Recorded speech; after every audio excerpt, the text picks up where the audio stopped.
Non-farm payroll numbers rose 155,000 in December. Of course, November was revised. I'm here with Mike Norman.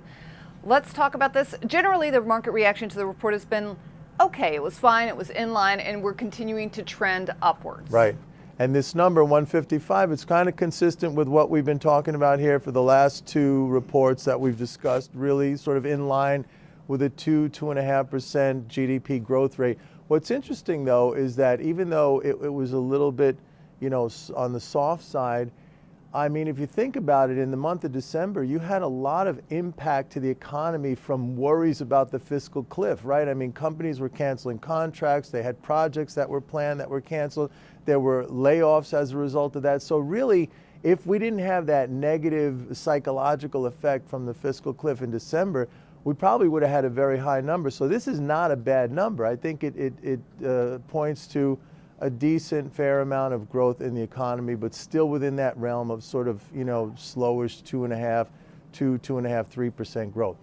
I think what we got to look at, though, right, is 2013. It's the beginning of the new year, and we've just had a major policy change in the fiscal cliff deal, right? And the biggest thing that I see in there as a factor, as what could be a factor for the economy, is the elimination of that payroll tax cut, right? The payroll taxes are going back up. Now that, if you look back, when that was enacted, that added about $100 billion in personal income to the economy. That was a significant stimulus. I mean, if you think about it, Congress didn't even pass the jobs bill, which was a $50 billion. It's like, wow, that's way too much, right? But it was $100 billion. That's getting taken away.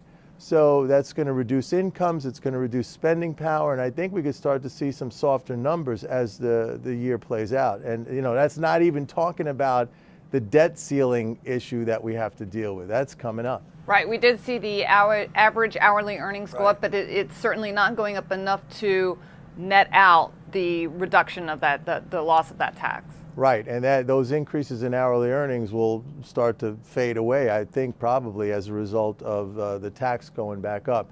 So it's something to be, mindful of. But again, I think it all sort of falls back into this, economy that's in a slow growth mode. We're not really breaking out into a new expansion of GDP. We're not getting down towards a recession.